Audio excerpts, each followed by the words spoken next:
Welcome to hair style corner. ఇవాళ మనం brooches ఎలా ప్రిపేర్ చేయాలో చూద్దామండి. దీనికి టైలరింగ్ వచ్చి ఉండాలి, లేదు హ్యాండ్ ఎంబ్రాయిడింగ్ ఆరీ వర్క్ రావాలి అన్న అయితే లేదండి. ఎవరైనా ఈజీగా నేర్చుకోవచ్చు. దీనికోసం క్లాత్ ఒకటి తీసుకునేసి ఇలా 4 ఇంచెస్ విడ్త్, 4 ఇంచెస్ లెంత్, హారిజెంటల్గా 4 ఇంచెస్, వర్టికల్గా 4 ఇంచెస్ కట్ చేసుకోవాలి.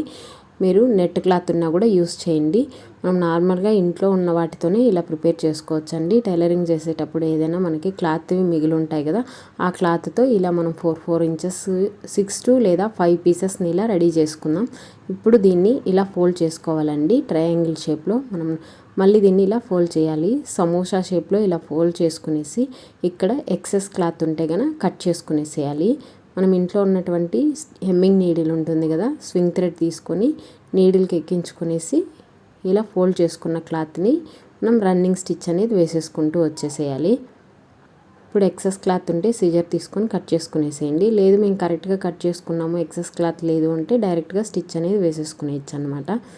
మనం థ్రెడ్కి ఎండ్ నాట్ అనేది వేసుకొని స్టిచ్ అనేది వేసుకోవాలి. చాలా సింపుల్ అండి. ఆ నీడిల్కి అప్ అండ్ డౌన్స్లో ఇలా క్లాత్ని స్టిచ్ చేస్తూ రావాలి. రన్నింగ్ స్టిచ్ అంటారు దీన్ని. ఎంబ్రాయిడింగ్ క్లాసెస్లో చెప్పాం కదా, అలా అన్నమాట. ఇలా స్టిచ్ చేసుకున్నాక దీన్ని కార్నర్ ఎడ్జ్కి తీసుకెళ్ళిపోయేసి ఒక లాక్ అనేది 2 టైమ్స్ లాక్ అనేది వేసేసుకుంటే సరిపోతుంది. ఇలా ఈ వెదర్స్ని ఒక్కొక్కటైనా స్టిచ్ చేసుకోవచ్చు, లేదు కంటిన్యూస్గా స్టిచ్ చేస్తాము అని కూడా స్టిచ్ చేసుకోవచ్చు. ఇప్పుడు దీన్ని ఇక్కడ లాక్ వేసేసి థ్రెడ్ అనేది కట్ చేసుకున్నాము అంటే ఒక్కొక్క పీస్ని ప్రిపేర్ చేసుకున్నట్టు ఉంటుంది. లేదు మేము కంటిన్యూస్గా స్టిచ్ చేసుకోగలము అని అనుకుంటే దాన్ని కూడా ఇప్పుడే మనం చూసేద్దామండి. ఇప్పుడు ఎలా అయితే స్టిచ్ చేసామో సేమ్ సెకండ్ వన్ కూడా అలా స్టిచ్ చేసుకుంటూ వెళ్ళిపోవాలి. 5 తర్వాత ఈ 2 ఎడ్జుల్ని మనం ఒక్కటి చేసుకునేసాము అంటే అది ఫ్లవర్ షేప్కి వచ్చేస్తుంది అనమాట.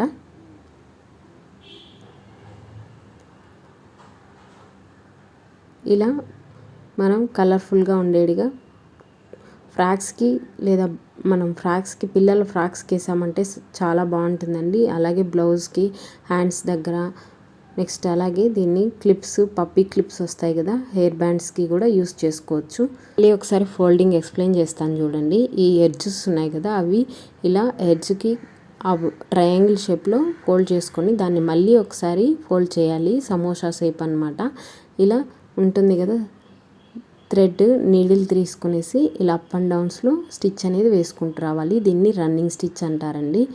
దీన్ని ఇందాక ఒక ఫెదర్ని అయితే కంప్లీట్ చేసాం కదా, అక్కడికి ఇలా తీసుకెళ్ళిపోవాలి. దీన్ని ఇలా పట్టేసుకొని నీడిల్తో ఇలా లాగాము అంటే అక్కడికి వచ్చేస్తుంది అనమాట. ఇప్పుడు రెండింటికి అటాచ్ చేసుకొని ఒక చిన్న లాక్ అనేది వేసేసుకున్నాము అంటే ఇలా నెక్స్ట్ 3 కూడా ఇలానే స్టిచ్ చేసుకోవాలి.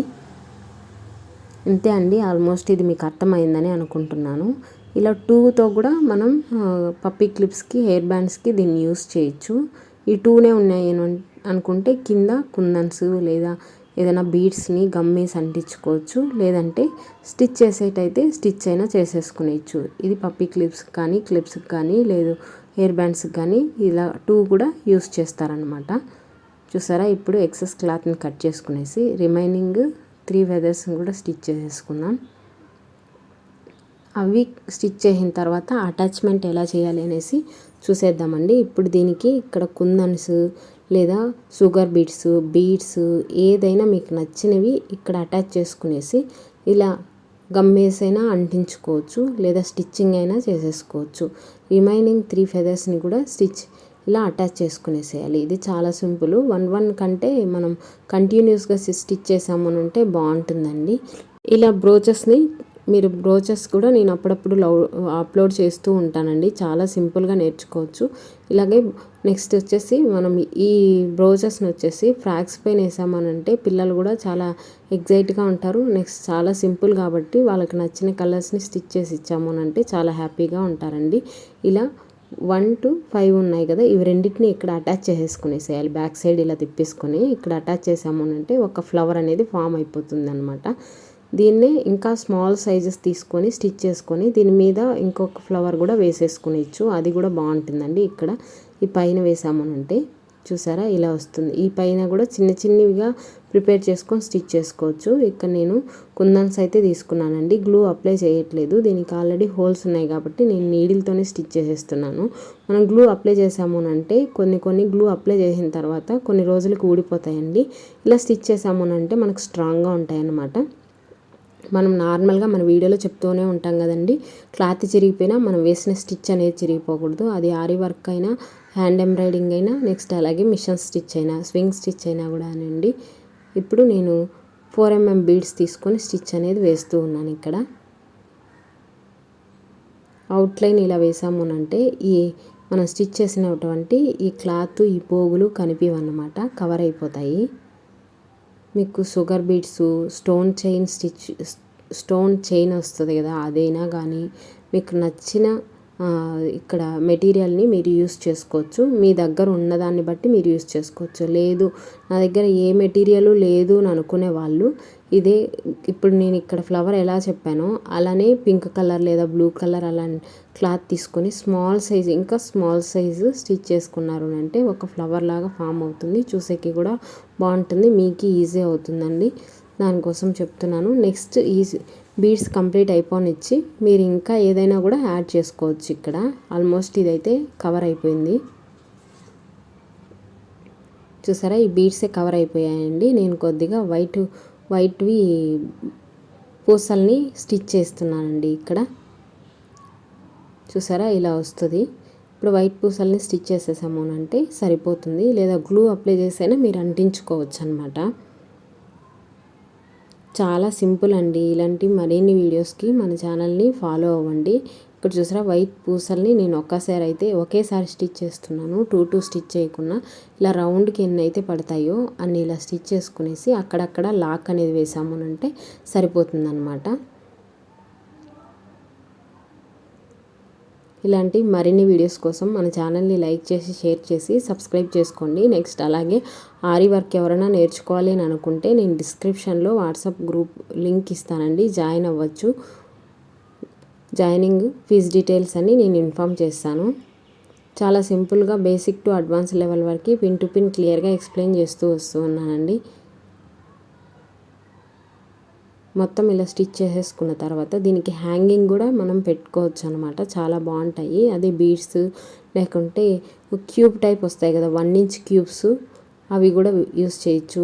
వీట్ బీడ్స్ అలాంటి డిఫరెంట్గా బీడ్స్ ఉన్నాయి కదా, ఏదైనా కూడా ఇలా మనం 3 హ్యాంగింగ్స్ లాగా రెడీ చేసాము అంటే వాళ్ళకి బాగుంటుంది, చూసేకి కలర్ఫుల్గాను ఉంటుంది. నెక్స్ట్ అలాగే మనకి మనీ సేవ్ చేసినట్టు ఉంటుందండి. దానికోసం నా ఐడియాస్ని నేను ఇలా షేర్ చేస్తున్నాను. ఇలా థ్రెడ్ తీసుకున్నాక నేనైతే పూసలు ఉన్నాయి కదా అవి వేసి ఎక్స్ప్లెయిన్ చేస్తాను. నెక్స్ట్ అలాగే నేను వేరే గోల్డ్ కలర్ బీడ్స్ని యూస్ చేశానండి. అవి ఏదైతే బాగుంటుందో మీ డ్రెస్ మ్యాచింగ్ని బట్టి మీరు దీనికి స్టిచ్ చేసుకోవాల్సి ఉంటుందన్నమాట. చూసారా, ఇలా ఒక్కొక్క 2 పూసల్ని ఇలా అడ్జస్ట్ చేసిన తర్వాత ఇక్కడ లాస్ట్లో స్మాల్ది ఒకటి యాడ్ చేసుకుని, ఇక్కడ లాస్ట్లో ఒక స్మాల్ షుగర్ బీడ్ని యాడ్ చేస్తాం కదా, దాన్ని సైడ్లో పెట్టేసేసి రిమైనింగ్ ఉన్నటువంటి ఈ పూసలు ఉన్నాయి కదా వీటి లోపల నీడిల్ని ఇలా తీసుకొచ్చామంటే అప్పుడు ఊడిపోకుండా మనకి స్ట్రాంగ్గా ఉంటుందండి. ఇలా కలర్ఫుల్గా అయినా స్టిచ్ చేసుకోవచ్చు. లేదు కట్ బీడ్స్ వస్తాయి కదా, 1 ఇంచ్ కట్ బీడ్స్, వీట్ బీడ్స్ని యూస్ చేసైనా మీరు హ్యాంగింగ్స్ అనేటివి ప్రిపేర్ చేసుకోవచ్చు. అది మీ థింకింగ్ని బట్టి ఉంటుందండి. ఇది నేను జస్ట్ ఎక్స్ప్లెయిన్ కోసం చెప్పాను. నేనైతే నార్మల్గా దీనికోసం ఇలా 4mm బీడు, నెక్స్ట్ అలాగే వీట్ బీడ్ని యూస్ చేసి హ్యాంగింగ్స్ అయితే ప్రిపేర్ చేశానండి. ఇది చాలా బ్యూటిఫుల్గా ఉండింది. మీరు కూడా ట్రై చేసి మీ కామెంట్ని ఫీడ్బ్యాక్ రూపంలో ఇవ్వండి. నెక్స్ట్ అలాగే మన ఛానల్ని సపోర్ట్ చేయండి. ఆరీ వర్క్ ఎవరైనా నేర్చుకోవాలి అని అనుకుంటున్న వాళ్ళకి మన ఛానల్ని షేర్ చేయండి. Basic to advance level pin to pin క్లియర్గా ఎక్స్ప్లెయిన్ చేస్తూ వస్తున్నాను. టైలరింగ్ క్లాసెస్ కూడా జరుగుతున్నాయండి. దానికోసమే వీడియోస్ పెట్టేది కొద్దిగా లేట్ అయిపోతుంది. క్లాసెస్లో జాయిన్ అయిన వాళ్ళు వాళ్ళ ఓన్గా బిజినెస్ని స్టార్ట్ చేసుకునే విధంగా నేను ఎక్స్ప్లెయిన్ చేస్తున్నానండి. ఆరి work, hand embroidering, tailoring interest ఉన్న వాళ్ళు కాంటాక్ట్ అయ్యారంటే జాయినింగ్ డీటెయిల్స్ అనేటివి ఇస్తామన్నమాట. ఫైనల్ లుక్ అయితే ఇలా వస్తుంది. లాస్ట్లో ఎండ్ నాట్ అనేది వేసేసుకొనేసి మనం థ్రెడ్ కట్ చేసుకొని బ్యాక్ సైడ్ కొద్దిగా గ్లూ అప్లై చేసేసుకున్నాము అంటే పోగులు రాకుండా ఉంటుంది. ఫైనల్ లుక్ ఇలా ఉందండి. మీకు కనుక నచ్చినట్లయితే ఒక లైక్ ఇవ్వండి. ఇలాంటి మరిన్ని వీడియోస్ కోసం సపోర్ట్ చేయండి. Thank you for watching.